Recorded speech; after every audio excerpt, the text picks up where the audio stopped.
Amada Iglesia del Señor, gracia y paz a vosotros, hermanos. Qué alegría otra vez poder estar acá al frente del pueblo del Señor, tomándonos unos minutos para meditar en la bendita palabra de Él.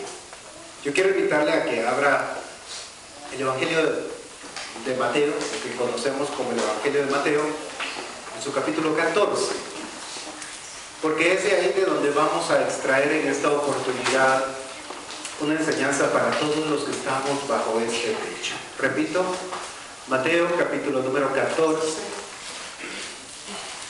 verso 22. Mateo 14, 22. Dice así: enseguida Jesús hizo a sus discípulos entrar en la barca e ir delante de él a la otra ribera, entre tanto que él despedía a la multitud. Despedida la multitud, subió al monte a orar aparte, y cuando llegó la noche estaba solo. Ya la barca estaba en medio del mar, azotada por las olas, porque el viento era contrario. Mas a la cuarta vigilia de la noche, Jesús vino a ellos andando sobre el mar. Y los discípulos, viéndole andar sobre el mar, se turbaron, diciendo: ¡un fantasma! Y dieron voces de miedo. Pero enseguida Jesús les habló diciendo: tened ánimo, yo soy, no temáis. Entonces respondió Pedro y dijo: Señor, si eres tú, manda que yo vaya a ti sobre las aguas. Y él le dijo: ven. Y descendiendo Pedro de la barca, andaba sobre las aguas para ir a Jesús. Pero al ver el fuerte viento, tuvo miedo. Y comenzando a hundirse, dio voces diciendo: Señor, sálvame. Y al momento Jesús, extendiendo la mano, asió de él y le dijo: hombre de poca fe, ¿por qué dudaste? Y cuando ellos subieron en la barca, se calmó el viento. Entonces los que estaban en la barca vinieron y le adoraron, diciendo: verdaderamente eres Hijo de Dios. Vamos a orar, hermanos. Si usted puede arrodillarse conmigo, le invito a que lo haga. Si no, puede quedarse como usted está.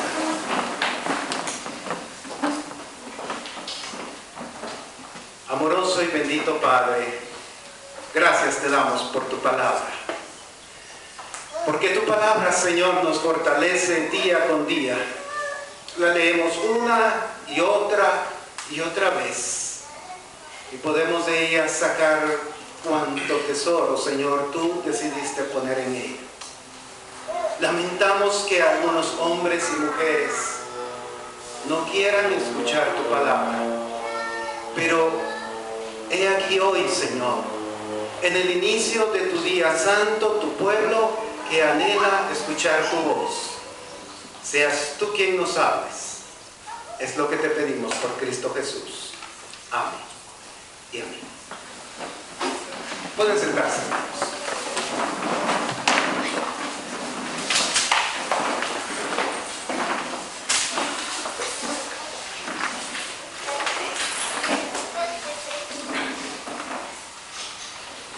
Creo que el relato lo hemos escuchado muchas veces, pero yo quisiera que en esta noche de culto de oraciones, donde clausuramos estos hermosos cultos, pongamos un poquito de énfasis en los detalles que tiene el relato, que a veces pasamos desapercibidos, que a veces no tomamos en cuenta, pero que sin duda alguna sirven para que nosotros nos fortalezcamos en la fe. El relato usted lo puede encontrar no solo acá, aparece en Marcos y en Juan. Lucas es el único que no habla acerca de esto. Y ellos nos pueden dar algunos otros aspectos acerca de lo que aquí sucedía. Por ejemplo, Juan. Por favor, vaya a Juan capítulo 6, versículo 13. Juan capítulo 6, verso 13.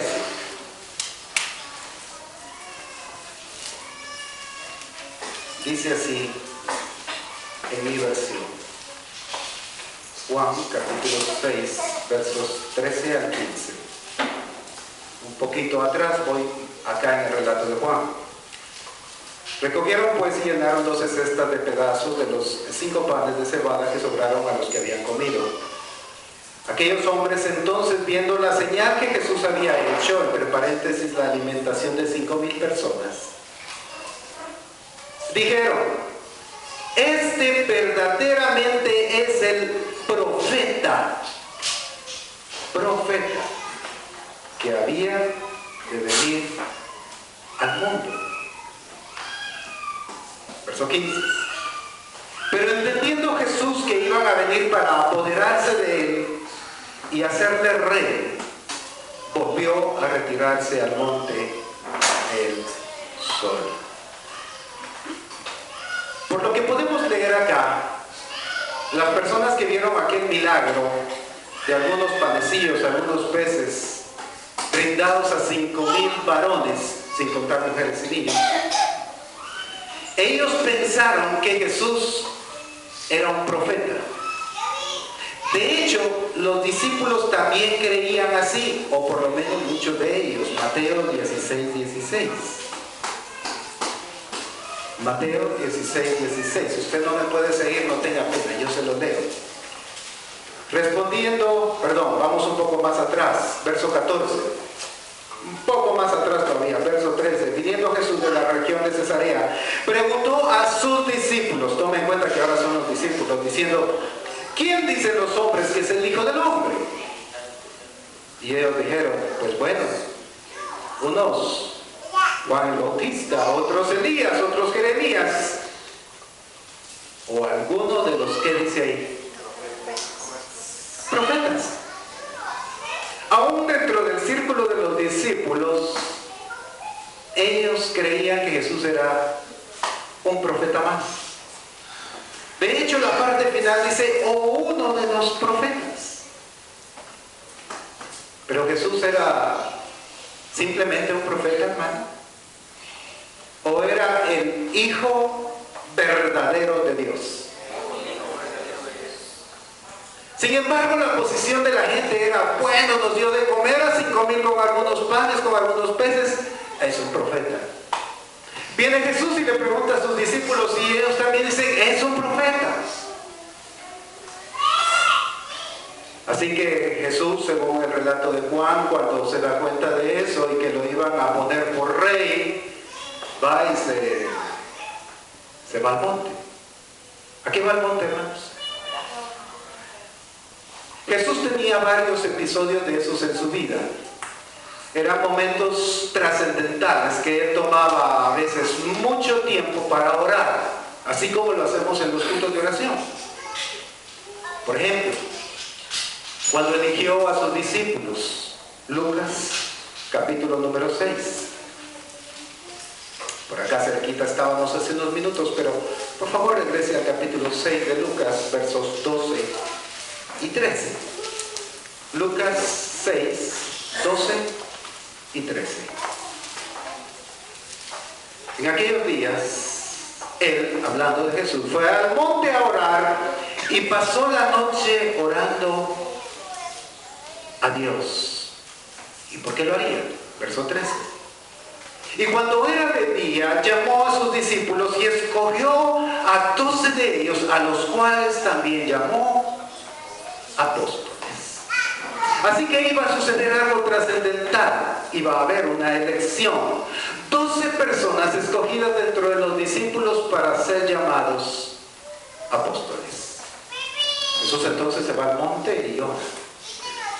Una situación trascendental. Otra más. Siempre acá en Lucas capítulo 9 ahora. Lucas capítulo 9. Solo que vamos al verso 28. Lucas 9, 28. habiéndole dicho a algunos discípulos de que ellos no gustarían la muerte sin antes para el reino de Dios. Dice acá en Lucas capítulo 9, verso 28. Aconteció como 8 días después de lo que les acabo de narrar, que tomó a Pedro, a Juan y a Jacobo y subió ¿a dónde? ¿A hacer qué cosa? A orar otra vez. Y entre tanto que oraba, entre tanto que oraba, la apariencia de su rostro se hizo otra, y su vestido era blanco y resplandeciente. Y he aquí 2 varones que hablaban con él, los cuales eran Moisés y Elías, a quienes aparecieron rodeados de gloria y hablaban de su partida, que iba Jesús a cumplir en Jerusalén. Antes de seleccionar discípulos, transfigurándose, mostrándoles el reino allí a aquellos seleccionados varones de entre sus discípulos, Jesús va al monte a orar. 22, Lucas 22, verso 39. Una ida más al monte para ir a orar. Lucas capítulo 22, verso 39 al 44. Dice así: habiendo terminado la cena, lavado los pies de los discípulos, dice que él salió de aquel aposento alto y se fue como solía. Ahora subraye esa palabra, esa frase, como él solía hacer eso. Y se fue al monte de los olivos, y sus discípulos también le siguieron, y cuando llegó a aquel lugar les dijo, ¿qué cosa? Orad para que no entréis en tentación. Y él se apartó de ellos, tomó su lugar, su silencio, su especial comunión con Dios, a una distancia como de un tiro de piedra, y puesto de rodillas, oró diciendo, Padre, si quieres pasa de mí esta copa, pero no se haga mi voluntad sino la tuya. Y se le apareció un ángel que le consolaba, dice la Escritura, para fortalecerle. Y estando en agonía, oraba más intensamente, y era su sudor como grandes gotas de sangre que caía hasta la tierra. Así que usted puede ver a Jesús yendo en situaciones especiales, como él solía, a orar al monte. Él solo. Había que seleccionar 12 discípulos. Había que mostrarles el reino para que se animaran ante las turbulencias que vendrían. Había que beber esa copa amarga que su padre le daba. Jesús va al monte a orar. En nuestro relato, Jesús también va al monte a orar. Y según Juan, va al monte porque los hombres querían hacerle rey, dado que creían que era un profeta más. Pero Jesús no era un profeta más. Y él necesitaba explicarle eso a sus discípulos. Y más que explicárselo con palabras, Jesús tenía que demostrárselo con hechos. Así que lo que hace para iniciar es irse al monte a orar. Regresemos a Mateo, de donde estamos tomando nuestra meditación en esta oportunidad. Mateo capítulo 14. Verso 23, retomemos. Mateo 14, 23. Despedida la multitud, subió al monte a orar aparte. Aquí podríamos agregar, como él solía, como en momentos trascendentales, como en momentos importantes. Y cuando llegó la noche, estaba allí solo. Versículo 24. Ya la barca estaba en medio del mar y estaba azotada por las olas, porque el viento les era, ¿qué cosa decía ayer? ¿Usted no ha sentido a veces en su vida momentos en que todo es contrario a usted? Usted quiere tomar una decisión, va a abrir un negocio, una pequeña tienda, una barrotería, y la está abriendo usted, y al ratito le están llegando los celulares, las notas, las llamadas. Queremos tanto dinero, si no, date por muerto. Sale a buscar trabajo porque pues donde estaba usted había problemas y le despidieron. Y en el primer lugar que usted encuentra, ahí toca y dice, mire, vengo a buscar trabajo.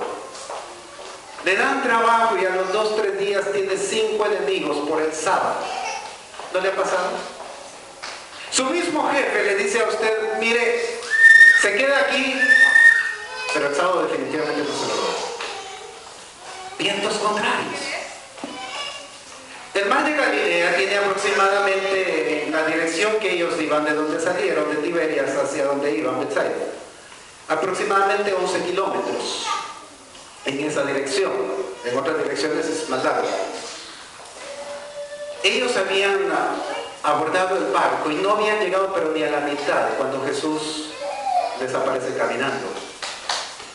Y recuerde usted que los que iban ahí no eran aprendices de marineros. No eran hombres que no conocieran la mar. Los discípulos de Jesús eran pescadores. Habían andado ese mar no una vez y no de día, porque no se pesca de día, se pesca de noche. No sé si usted sabía eso, ¿verdad? Pero de noche hasta los peces salen ahí cerquita para que uno solo les tire al anzuelo o con la mano hasta los puede agarrar. Se confían los peces. De día no, de día están hasta adentro, en lo más oscuro ahí, porque saben que hay peligro. Así que aquellos varones, el que fuera de noche, el que fuera el mar de Galilea, el que fuera lo que usted quiera, no era problema, ellos eran pescadores. Sin embargo, la narración acá de Mateo dice de que el viento les era contrario. Lo peor de todo es que Jesús los había mandado a esa aventura. Así dice el verso anterior. No es que ellos hayan querido irse por ese camino. Jesús les había dicho, agarren la barca y se van para allá. Yo ahorita llego, solo voy a despedir a la multitud. Así que para agregarle más chile al caldo, usted está acá en la iglesia buscando hacerla obediente delante del Señor, porque el Señor así se lo pide, porque el Señor así se lo demanda, y vienen los vientos contrarios. Así es, ¿verdad? Así es la vida del cristiano. Pero es ahí donde se prueba la fe. Es ahí donde Dios quiere ponernos en la balanza. Bueno, ¿sos o no sos? ¿Tienes fe o no tienes fe? Eres muy hábil, muy inteligente, muy capaz, muy buen marinero.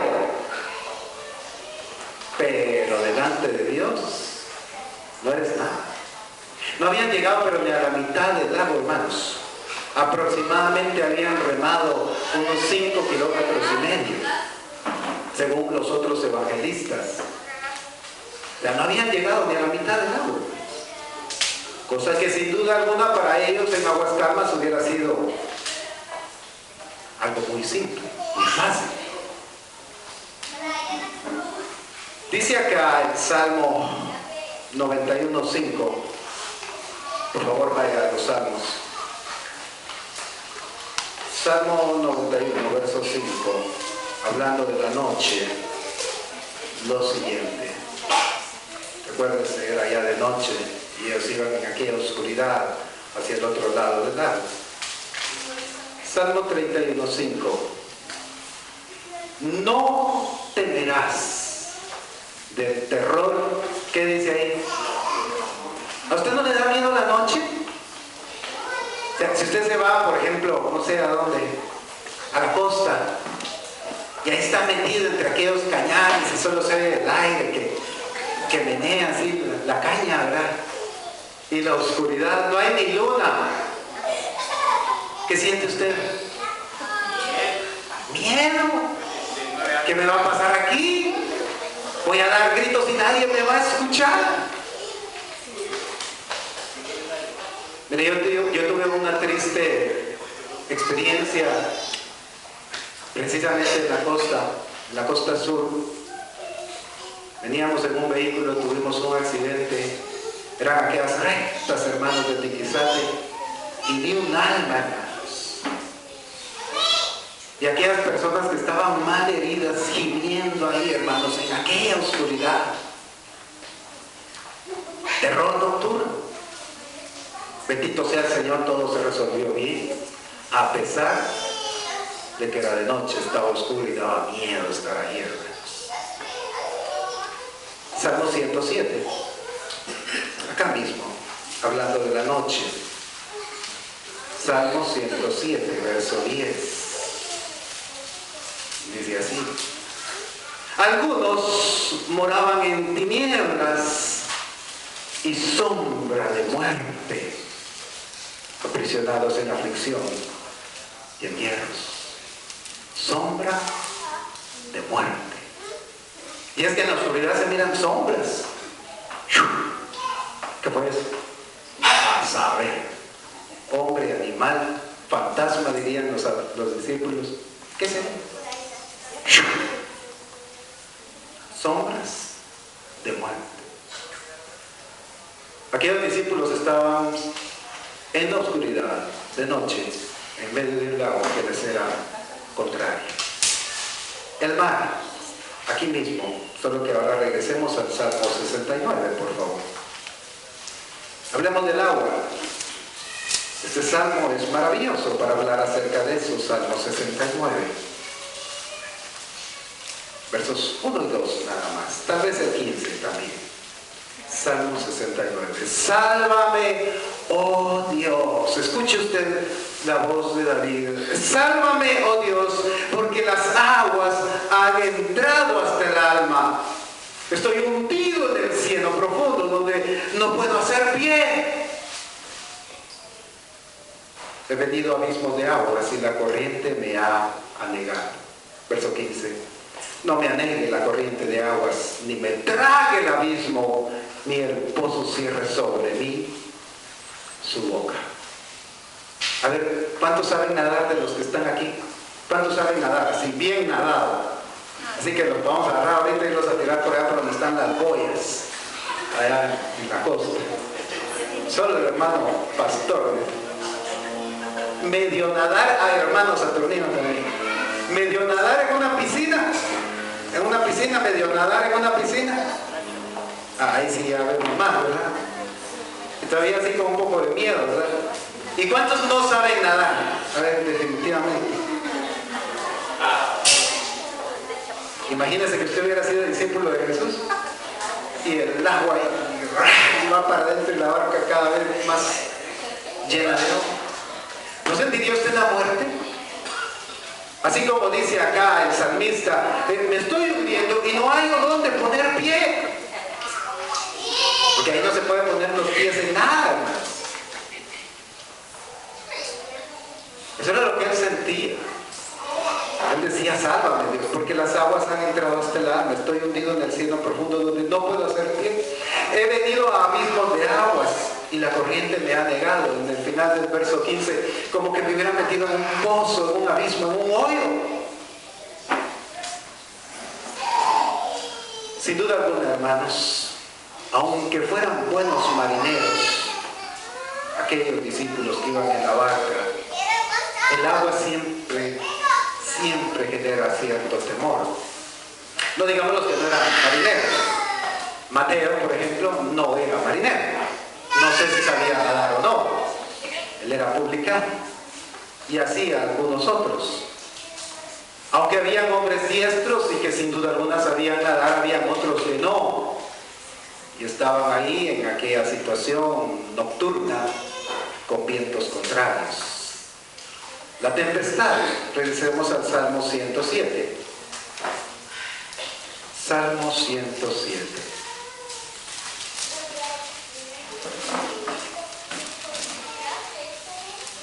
Versículo 23 ahora. Ya habíamos leído parte de este salmo. Vamos al 23. Los que descienden al mar en naves y hacen negocio en muchas aguas, ellos han visto las obras de Jehová y sus maravillas en las profundidades. Porque habló e hizo levantar un viento tempestuoso que encrespa sus ondas, suben a los cielos y descienden a los abismos. Sus almas se derriten con el mal, tiemblan y titubean como ebrios, y toda su ciencia es inútil. Aunque fueran buenos marineros, aunque fueran los mejores pescadores, los mejores nadadores, su ciencia era inútil. Entonces claman a Jehová en su angustia y los libra de sus aflicciones. Ante el mar bravío, el salmista decía, se levantan hasta los cielos las ondas y de ahí se van hasta lo profundo. Y ahí van ellos luchando, hermanos, con su barca, con vientos contrarios. Yo no sé si usted está navegando con vientos contrarios. Aquel que no tiene trabajo, aquel que tiene problemas, aquel que un hijo se le fue de la casa, una madre que tiene a un niño enfermo. ¿Cuál es su viento contrario? ¿Por qué noche oscura está pasando usted? ¿Qué temores le atraen de ese mar que se lo quiere consumir? ¿Cuán altas son las olas que a usted le están anegando, le están hundiendo en el abismo? Yo no lo sé. Tal vez hay una infidelidad en casa. Tal vez el esposo ya no le dice palabras agradables, sino solo ásperas. Tal vez usted también ha resbalado y ha fallado. Yo no sé cuál sea el viento contrario. Pero la vida está llena de momentos así. Este de Mateo 14 era uno más. Regresemos a Mateo 14. Solo que ahora vamos al verso 25. Mateo 14, 25. Mateo 14, 25. Mas a la cuarta vigilia de la noche, Jesús vino a ellos andando sobre el mar. Esta parte creo que conviene explicar para poder entender bien todo lo que hay en esta narración. Los hebreos antiguamente, hermanos, aún allá en la época de Egipto, se cree de que ellos la noche la dividían en 3 vigilias. Desde las 6 de la tarde, cuando caía el sol, hasta aproximadamente las 10 de la noche. Esa era la primera. La segunda era de las 10 de la noche a las 2 de la madrugada. Y la última, de las 2 de la madrugada a las 6. Sin embargo, si usted revisa el relato, aquí habla de la cuarta vigilia. Porque aquí ya se usaba otro sistema que también ellos adoptaron. Era un sistema más griego y romano que judío, pero ellos lo adoptaron. Y este tenía 4. La primera de las 6 a las 9 de la noche. La segunda de las 9 a las 12. Todo de noche. La tercera de las 12 a las 3. Y la última de las 3 a las 6. ¿Cuándo fue que Jesús llegó con ellos? ¿Cuándo dice el relato? A ver, leamos otra vez. Verso 25. Mas a la cuarta vigilia de la noche, Jesús llegó andando sobre el mar. Jesús no llegó acá cuando empezaban los problemas. Jesús no llegó cuando los problemas se estaban agudizando o se estaban poniendo más duros. Él llegó ya casi al final. Cuando ya el sol ya iba a salir. Yo no sé si usted ha estado de madrugada por alguna razón, en alguna vigilia, no sé. Pero el ambiente cambia de las 3 para las 6, se siente ya que el solito por ahí viene. Como que el sol ya va a salir. No es igual las 9 de la noche, las 10, las 11, que las 3 de la madrugada. Es otra cosa, es otro ambiente. El viento se siente distinto. Los animales cambian. Algunos hasta cantan. ¿Como cuál? Como el gallo, ¿verdad? Todo empieza a cambiar. Todo empieza a transformarse. Miren lo que dice Éxodo, capítulo número 14. Y recuerden que aquí había un sistema de 3 vigilias. Éxodo, capítulo 14.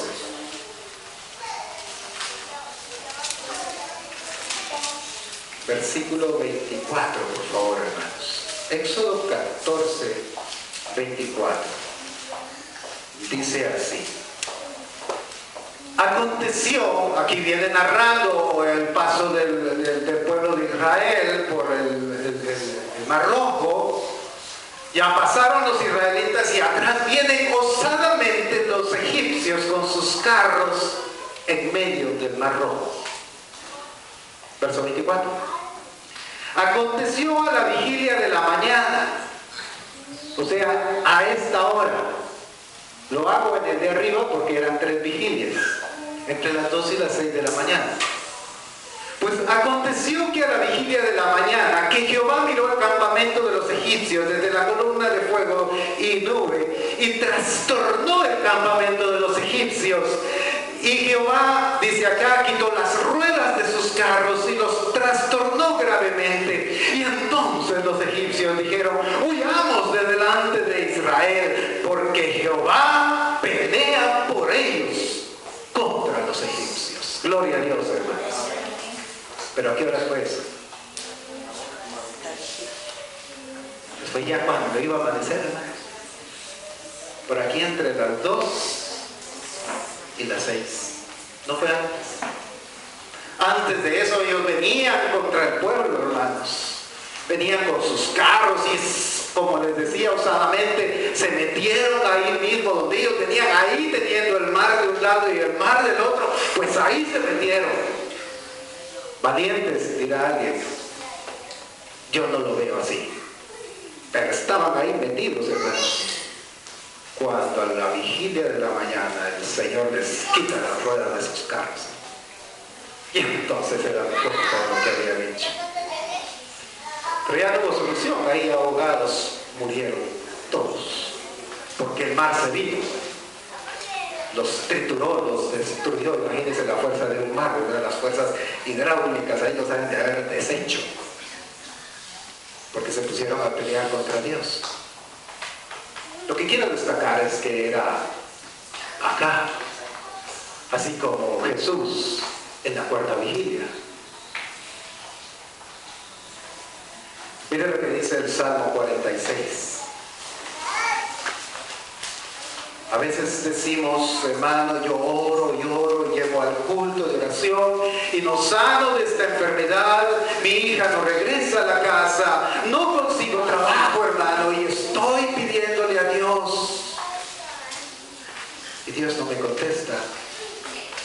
Salmo 46 dice así: Dios es nuestro amparo y nuestra fortaleza, nuestro pronto auxilio en las tribulaciones. Por tanto no temeremos, aunque la tierra sea removida y se traspasen los montes al corazón del mar, aunque bramen y se turben sus aguas y tiemblen los montes a causa de su braveza. Del río sus corrientes alegran la ciudad de Dios, el santuario de las moradas del Altísimo. Dios está en medio de ella, no será conmovido. Confíe en eso. Confíe en Dios. Dios, dice acá al final del verso 5, la ayudará al clarear la mañana. O sea, cortó ya el brazo de Dios para no hacer nada por usted. Ya Dios ya no tiene poder. Ya no puede hacer nada en contra de esos vientos contrarios. Claro que puede hacer, y puede hacer mucho. Lo que necesitamos es confiar en Él. Es confiar que Él está ahí en medio de su santuario y que Él no puede ser conmovido. Y a veces en el matrimonio sobre todo, vienen problemas, vienen crisis, pasamos momentos muy difíciles, no nos entendemos. Si nos acabamos de casar nos cuesta un poquito ceder y ser condescendientes, ser amables, tener bonitas palabras como cuando estábamos de novios. A veces la economía ya los dos juntos no es igual que cuando estaba papá, cuando estaba mamá, y todo era más confiado, más tranquilo. A veces nos cuesta porque estamos empezando y con ello que el niño se enferma y le da una enfermedad grave y usted está ahí quebrándose los dedos. El Señor ahí está. El Señor ahí estará siempre, hermanos. Y será más que un profeta. Será el Hijo de Dios, hermanos, el que abogue por nosotros. No un profeta, no Elías, no Jeremías, como decían algunos por allá en Israel. Sería el mismo Hijo de Dios. Gloria a Dios por eso, hermanos. Regresemos acá a Mateo capítulo 14. Mateo capítulo 14, verso ahora 26. Mateo 14, 26. Y los discípulos, dice acá, Mateo 14, 26. Viéndole andar sobre el mar, se turbaron diciendo, ahí viene Jesús. Así dijeron ellos, hermanos. Tal vez todavía pensaban que solo era un profeta. Si usted revisa toda la escritura, no encuentra a nadie andando sobre el mar. Sí encuentra maravillosos milagros con el agua. Elías detuvo el río Jordán, no una vez, sino dos. Moisés abrió el mar Rojo. Allá en Egipto el agua se convirtió en sangre.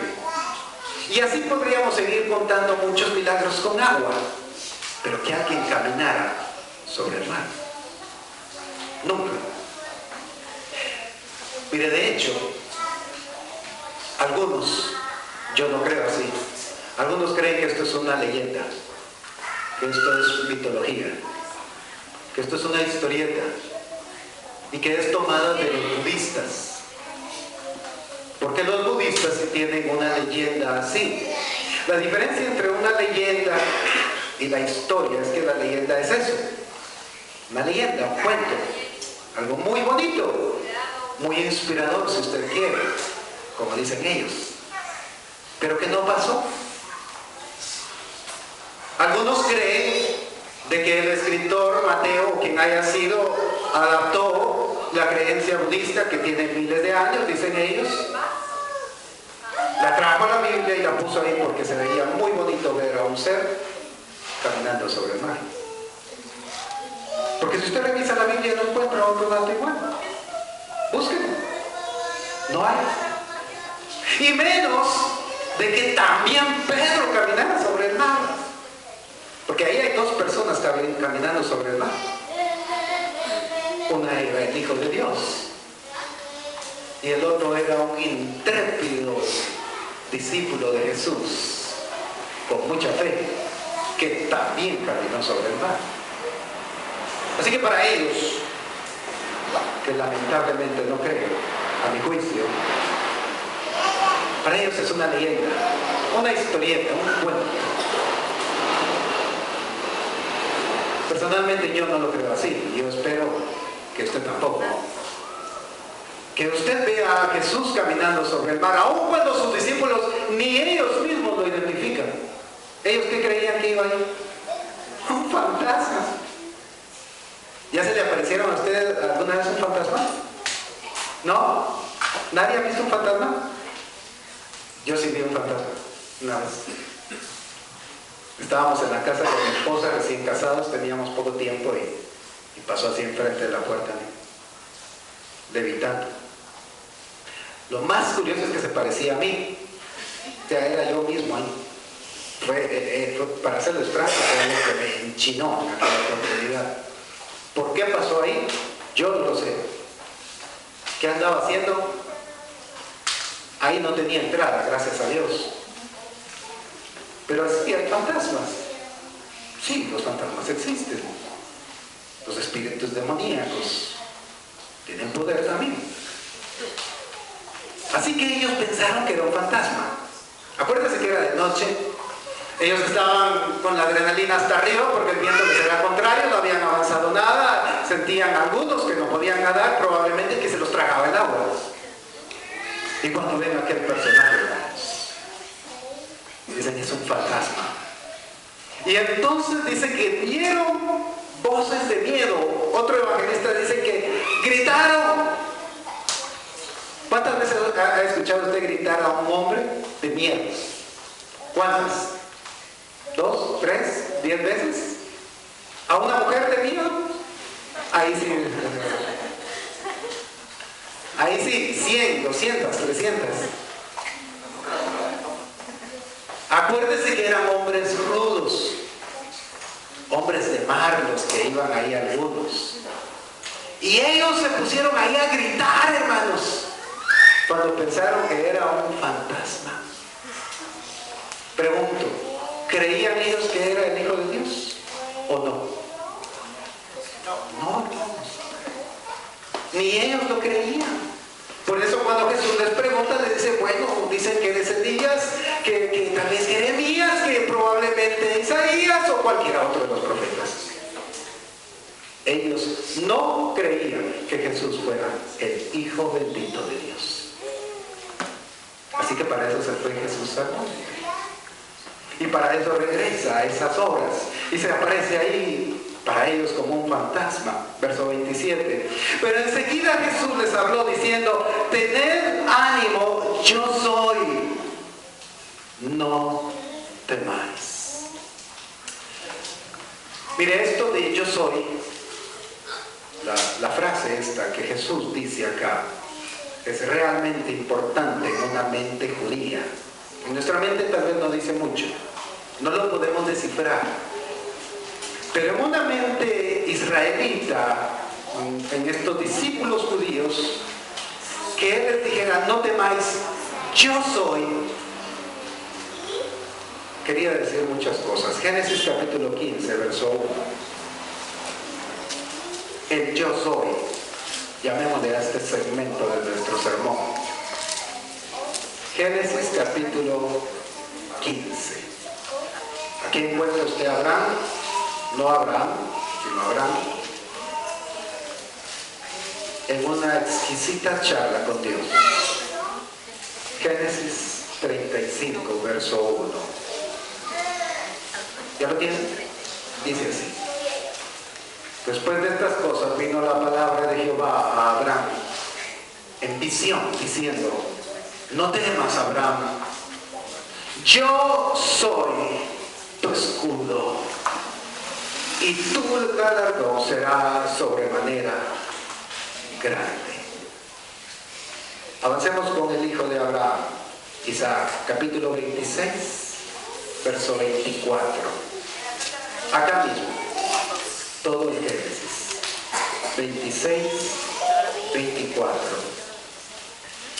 Aquel Isaac estaba allí de viaje, y dice el verso 24. Y se le apareció Jehová aquella noche y le dijo, yo soy el Dios de Abraham, tu padre. No temas porque yo estoy contigo. Y te bendeciré y multiplicaré tu descendencia por amor a Abraham, mi siervo. Vamos con el tiempo. Siempre acá, solo que en el capítulo 46, verso 3. Avance varias páginas, por favor. Y veamos a Jacob, el nieto de Abraham. 46, 3. Dice así. Y dijo, yo soy Dios, el Dios de tu padre. No temas de descender a Egipto, porque allí yo haré de ti una gran nación. Yo soy, yo soy, yo soy. Éxodo capítulo número 3. Siga avanzando en las páginas de las Sagradas Escrituras. Ahora es Moisés. Y mire acá este descubrimiento del yo soy. Éxodo 3:13. Y dijo Moisés a Dios, recuérdense que Moisés había recibido el encargo en aquella zarza de regresar a Egipto. 40 años después de haber salido, él ya tenía 80, un hombre maduro. He aquí, llego yo a los hijos de Israel, allá en Egipto, y les digo, el Dios de vuestros padres me ha enviado a vosotros.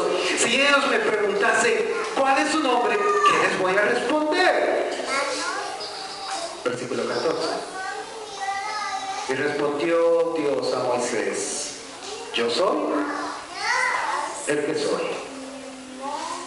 Y dijo, así dirás a los hijos de Israel, yo soy, me envió a vosotros.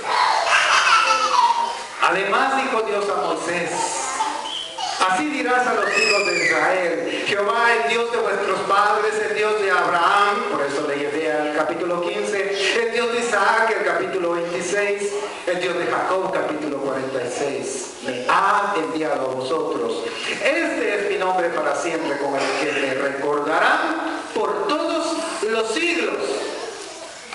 Con ese nombre lo iban a recordar. Así que los discípulos, que eran descendientes de ellos, tenían que cumplir la escritura. Jesús se presenta como el yo soy, no teman, evocando entonces a Dios mismo, porque Jesús era verdaderamente el Hijo de Dios. Él se está presentando como ese que abrió el mar rojo, que sacó a Abraham de Ur, que bendijo a Isaac, que bendijo a Jacob. Él era el yo soy. Cuando esas palabras rebotaron en las mentes de aquellos varones que debieron de haber hilado su herencia religiosa más profunda, que les llevaba a un Dios cuyo nombre era yo soy. Regresemos a Mateo capítulo 14, por favor. Habiéndose revelado Jesús allí, habiéndose presentado como el yo soy, por lo cual no debían de tener miedo, dice el verso 28. Pedro, otra vez Pedro. Entonces le respondió Pedro y dijo, Señor, si eres tú, note otra vez esa aseveración de Pedro, algo insolente si usted quiere, algo así como los niños, ¿verdad?, que nos dicen, papá, si de veras me vas a regalar aquel patín que me ofreciste, yo lo quiero ver, a ver si es cierto, voy a sacar buenas notas y me lo tenés que regalar. Entonces respondió Pedro y dijo, Señor, si eres tú, estaba condicionando a Jesús, y más que a Jesús, estaba condicionando al yo soy, al Dios de Abraham, de Isaac, de Jacob, al cual había enviado a Moisés a sacar de Egipto a su pueblo. Pues si eres tú, manda que yo vaya a ti sobre las aguas. Yo quiero preguntarle, hermano, ¿usted hubiera hecho la misma propuesta al Señor? Si hubiera usted animado a decirle, bueno, de veras, si eres tú y no un fantasma, manda que yo también camine sobre el mar, a ver qué tal nos va. Si hubiera animado usted, ¿qué hubiera hecho usted? ¿No se hubiera metido en lo más profundo de la barca ahí para no ver nada de lo que estaba pasando? Sin duda alguna, aquel hombre, aquel varón llamado Pedro, hermanos, tenía una fe singular. Tenía una fe singular. porque se estaba arriesgando, ¿no? Y mire, así es el Evangelio. Yo creo, hermanos, que aquí hay puros valientes que se arriesgan como Pedro, porque para nosotros es el Evangelio, hermanos. Aquí los cobardes no entran. De veras, hermanos. Aquellos valientes que son capaces de aguantar un insulto cuando les dicen, no, es que ustedes están malditos porque creen en las leyes, guardan el sábado. ¿No le ha tocado que pasar vergüenza así en la calle, en su trabajo? Eso requiere valentía. Yo admiro a cada uno de los muchachos que está acá, porque miren, el colegio es una presión la que hacen. ¿Y vos por qué no comes coche? ¿Vos por qué no comes aquí el camarón, si tan rico que es? Antier fuimos con mi papá allá a la cevichería o el otro, ¿verdad? Que le dice, mira, si no te tomas este trago de licor, no sos hombre.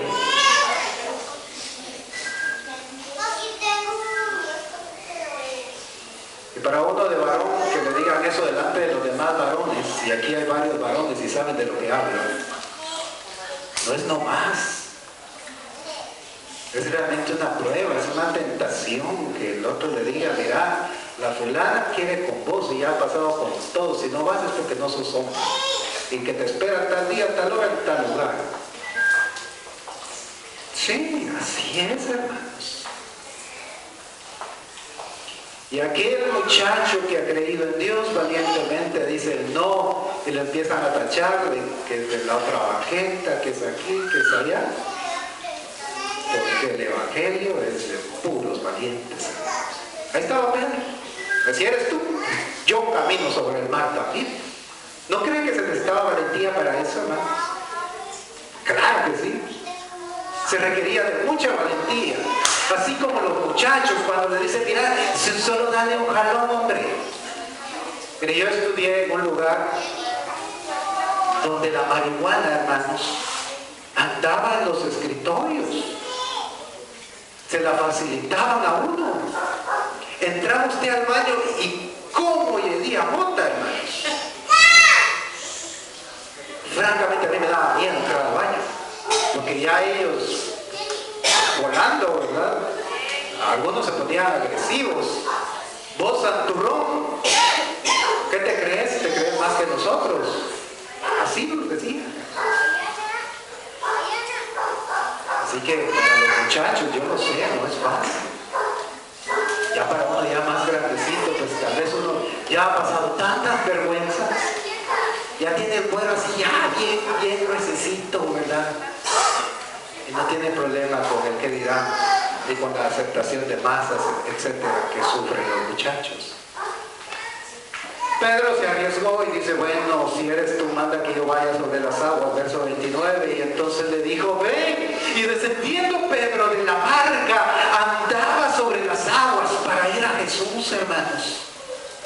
Pedro anduvo sobre el mar, hermanos. Usted y yo hemos andado sobre el mar por años, algunos 20 años, algunos 15 años. Otros han conocido la iglesia desde pequeños. Y hemos andado sobre el mar, hermanos. Hemos pasado muchos inconvenientes. Hemos visto hermanos nuestros aquí que se dividen y se van y ya no están con nosotros. Ya no son parte del cuerpo de Cristo. Lo hemos visto. Hemos caminado sobre el mar como Pedro. Algunos empiezan a dar sus primeros pasos. Ya se bautizaron y siguen caminando sobre el mar. Mire a Jesús, es la recomendación. No mire los vientos, porque ese fue el problema de Pedro. Verso 30. Pero al ver el fuerte viento, entonces tuvo miedo. Y comenzando a hundirse, entonces dio voces. ¿En qué se concentró Pedro más? ¿En Jesús o en los fuertes vientos? En los fuertes vientos. Y así vienen los fuertes vientos a veces. Vienen problemas, vicisitudes, falta de trabajo, infidelidad, economía muy mala, enfermedades, todo lo que viene a nuestra vida. A veces llama más nuestra atención que el poner la vista en Cristo y esa vida maravillosa llena de promesas que Él anhela que nosotros tengamos. Así que la invitación es a no desviar la vista en Jesús. Ahí está Jesús. Él verdaderamente no es un profeta más, aunque sí era profeta. Pero además de eso, y sobre todo, es el Hijo eterno de Dios. Gloria a Dios por eso. En Él ponga la vista. En Él ponga la vista. Por difícil que se vuelva la situación, aunque le manden muchos mensajes de texto, los de las maras, ponga su vida y su mirada en Cristo Jesús. Porque Él siempre está ahí. Aunque nosotros fallemos, porque mire, Pedro tenía fe, así como usted y como yo. De hecho, empezó a caminar sobre el mar. Él tenía fe. El problema es que desvía la mirada. Pero estando aún en esa condición, hermanos, Él no estaba solo. Jesús estaba ahí. Jesús estaba a la par. Jesús estaba presto. Aunque usted falle, aunque yo haya fallado, aunque las olas me hayan hundido y me hayan metido en el abismo y me haya salido otra vez, ahí estaba Jesús para rescatarte. Lo que le estoy diciendo es que tal vez usted falló porque vio la tempestad y renegó tal vez. Yo les contaba a ustedes hace algunos días de una hermana que, teniendo a su hija grave en un hospital muy caro,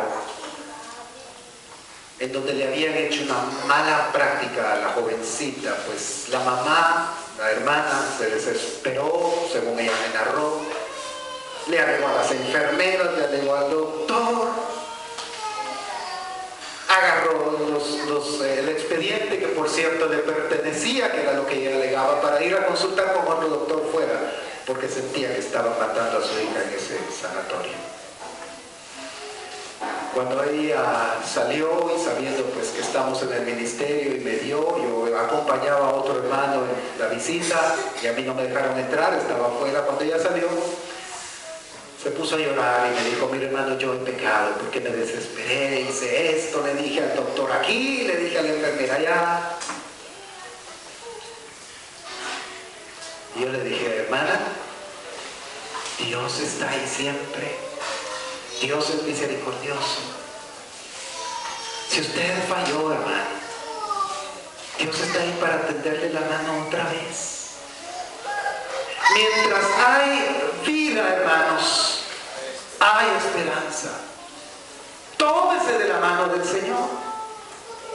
Tómese de la mano de Él. Si usted se está hundiendo, tómese de la mano de Él. Eso fue lo que hizo Pedro. Él no se quedó callado, no se siguió hundiendo ahí. De hecho, Pedro era uno de los pescadores, ¿o no? ¿Será que sabía nadar, Pedro? ¿Usted qué dice? Era marinero. ¿O será que ya se le había olvidado? ¿Eso de nadar será que se olvida? Pero él sabía que era más que eso. Lo que había ahí era algo sobrenatural. Algo que el humano por sus propios medios no podía resolver. Como Moisés no resolvió por sus propios medios cuando tenía 40 años en sacar al pueblo de Egipto, sino que fue rechazado. De igual manera, aquí Pedro, él sabía, hermanos, de que por sus propios medios no podía, y entonces lo que dice es: Señor, sálvame. Y al momento, dice aquí la Escritura, Jesús, extendiendo la mano, lo asió y lo sacó. Gloria a Dios por eso, hermanos. Porque tenemos un Dios que, aunque nosotros nos desviemos, Él está presto a rescatarnos, y sus misericordias son nuevas cada mañana. Porque ¿quién no pecó ayer? ¿A quién no se le cruzó un mal pensamiento? ¿Quién no dijo alguna mentira? ¿Alguna palabra equivocada? Necio, raca. ¿Quién no? ¿Quién estuvo perfecto ayer? Así que hoy el Señor echó mano de sus misericordias por amor a su Hijo, por amor a usted, por amor a mí. Y nos sacó otra vez, hermanos. Sin embargo, a aquel hombre que se había atrevido a caminar sobre el mar, lo cual implicaba que tenía fe, que había hecho la prueba, si eres tú el Hijo de Dios, que yo ande sobre el mar, bien, y empieza a caminar un hombre que había demostrado tener fe. Jesús le dice, hombre de poca fe. Leía un comentario cuando preparaba esto de un escritor y él decía, bueno, ¿y entonces cuánta fe tenemos que tener? ¿O se anima usted a caminar sobre el mar como lo hizo Pedro? ¿Usted calcula que Pedro tenía una buena dosis de fe cuando se echó a caminar en el mar? ¿Sí o no, hermano? Cuando estaba en el barco así, ¿verdad? Y Jesús dice, ven. Y va, pone el primer pie en el agua, hermanos. Y de ahí el segundo en el agua. Era porque tenía fe, hermano. ¿O va usted ahorita al lado de Matitlán a probar a hacer eso? Entonces decía el comentarista, bueno, entonces ¿cuánta fe tenemos que tener? Si Jesús le dijo a este hombre de poca fe, ¿cuánta fe tenemos que tener? Como un grano de mostaza. Se lo dejo ahí para su meditación personal. ¿Cómo está su fe? Porque eso es lo que se está probando aquí también. Esta era parte del mensaje, era parte de la enseñanza. Verso 32. Cuando ellos subieron en la barca, se calmó el viento. Y entonces, note ahí que es el verso clave de nuestro estudio en esta noche.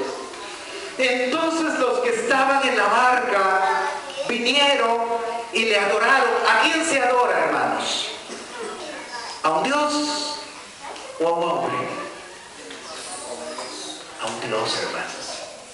Y más de ellos siendo judíos, trayendo, hermanos, esa esencia de las Sagradas Escrituras en sus venas, no iban a estar adorando a cualquiera. Entonces ellos vienen y dicen que le adoraron y dijeron, verdaderamente, no por lo que nos hayas dicho, no por lo que no entendimos con los panes y los peces, no por la sanidad de la fiebre de la mamá de Pedro, de la suegra de Pedro, no por las otras cosas, no. Hemos entendido que verdaderamente no eres el profeta, sino eres el Hijo de Dios. ¿Cuántos creen que Jesús es el Hijo de Dios, hermano? ¿Y cuántos creen que Jesús está ahí para sacarnos cuando nos hundamos? Lo que pasa es que a veces dudamos y nos desesperamos, porque Él no actúa en la primera vigilia, no actúa en la segunda, ni siquiera en la tercera, sino cuando ya el sol va a salir, cuando parece que la esperanza se está acabando, ahí actúa Dios. Jesús quería demostrar que era el Hijo de Dios y lo logró. Utilizó la oración como un vehículo para llegar a su Padre y poder de esa manera ser real en cada uno de sus discípulos, que después darían hasta la vida por el preciado Evangelio. Que Dios les bendiga, hermanos, y paz a vosotros.